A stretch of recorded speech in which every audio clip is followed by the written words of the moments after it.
মানুষের মতোই হাঁটতে পারে গাছ। শুনতে অবাক লাগলেও বাস্তবে এমন গাছ রয়েছে।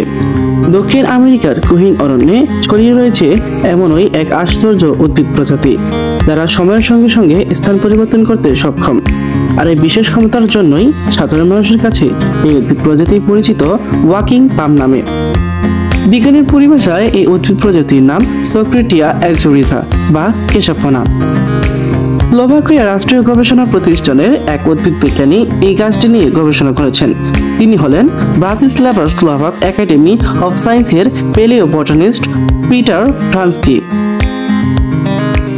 ইকুয়েডরের রাজধানী কুইটো থেকে প্রায় 100 কিলোমিটার দক্ষিণ পূর্বে বন সুমাকো বায়োস্ফিয়ার রিজার্ভ, এখানেই এই অদ্ভুত গাছের সন্ধান পেয়েছেন জীবাশ্মবিদ পিটার ভ্রান্সকি।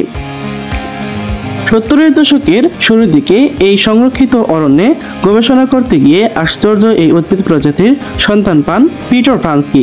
শুধু এই উদ্ভিদ প্রজাতি নয়, সঙ্গে ব্যাঙ, আরশোলা সহ একাধিক নতুন প্রাণী প্রজাতিরও আবিষ্কার করেছিলেন তিনি। ভ্রান্সকি সে সময় দাবি করেন তার আবিষ্কৃত এই নতুন উদ্ভিদটি স্থান পরিবর্তন করতে সক্ষম। তার এই দাবিকে সে সময়ে সাদরে গ্রহণ করেনি বিজ্ঞানী মহল।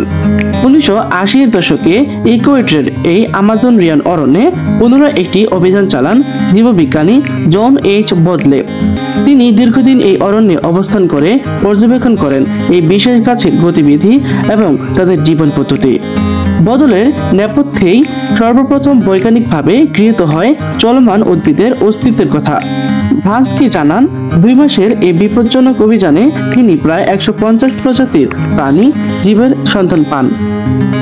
তিনি একদিনে প্রায় 3 ঘন্টা গাড়িতে আর 15 ঘন্টা নৌকায় চড়ে পায়ে হেঁটে জঙ্গলের গভীরে প্রবেশ করে এই গাছের দেখা পান। এগুলো এক ধরনের পাম গাছ। এই বনের গাছগুলো জে.আর.আর. টলকিনের মহাকাব্য লর্ড অফ দ্য রিংস সেগায় বর্ণিত গাছের মতো সারা বন হেঁটে বেড়ায়। বিষয়টি নিয়ে অনুসন্ধান শুরু করেন ভ্রান্সকি। শুরুতেই তিনি পান অনাবিষ্কৃত 30 মিটারের এক জলপ্রপাত, নতুন একটি টিকটিকি ও ব্যাঙের প্রজাতি। ভ্রান্সকি জানান, মাটি ক্ষয় হয়ে যাওয়ার কারণে গাছগুলোর শিকড় থেকে জন্ম নেওয়া নতুন নতুন শিকড়গুলো মাটির প্রায় 20 মিটার পর্যন্ত ছড়িয়ে পড়ে এবং সেগুলো থেকে জন্ম নেয় নতুন গাছ। তিনি বলেন, ঠিকমতো সূর্যের আলো এবং উর্বর মাটি থাকলে একটি গাছ জন্ম নিতে সময় লাগে প্রায় 2 বছর। আয়তন বা পরিধির দিক থেকেও শিকড়গুলো যথেষ্ট মোটা, অনেকটা হাতির শুঁড়ের মতো। পাশাপাশি অত্যন্ত দ্রুত নতুন নতুন ফ্যাশমূল তৈরি করতে সক্ষম ওয়াকিং পাম। একদিকে যেমন এই উদ্ভিদ নতুন উদ্ভিদ তৈরি করে, তেমনই পুরনো ঢেসমূল বিচ্ছিন্ন হয়ে যায় গাছের দেহ থেকে। অন্যদিকে গাছের মূল কাণ্ড ধীরে ধীরে সরে যায় তার মূল অবস্থান থেকে। এভাবেই প্রতিদিন অল্প অল্প করে স্থান পরিবর্তন করে এই গাছ। সাধারণভাবে 18 থেকে 20 মিটার বা 60 থেকে 70 ফুট লম্বা হতে পারে এই উদ্ভিদ। অবশ্য ইকুয়েডরের এই উদ্ভিদ প্রজাতির বাহ্যিক গঠন অনেকটা বাংলার সুন্দরী জাতীয় ম্যানগ্রোভ গাছের মতো। সুন্দরী ম্যানগ্রোভ উদ্ভিদ হয় যেমন শ্বাসমূল দেখা যায় তাদের দেহে, তেমনই দেখা যায় ঢেসমূলেরও উপস্থিতি। ওয়াকিং পামও এরকমই। পরিসংখ্যান ও গবেষণা বলছে প্রতিদিন 1.5 থেকে 2 সেন্টিমিটার সরণ হয় সেই গাছের। কখনো আবার দিনে 3 সেন্টিমিটার পর্যন্ত অবস্থান পরিবর্তন করতে সক্ষম ওয়াকিং পাম। বছরের হিসাবে এই দূরত্ব কম নয়।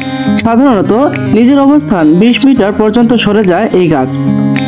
তবে চলমান উদ্ভিদই সুমাকো বায়োস্ফিয়ার রিজার্ভের একমাত্র আশ্চর্য নয়।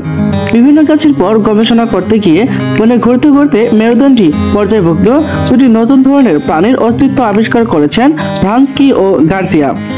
একটি গিরগিটি জাতীয়, অন্যটি নতুন এক প্রজাতির ব্যাঙ। এই অরণ্য ছাড়া এদের দেখতে পাওয়া যায় না বিশ্বের আর কোনো প্রান্তেই।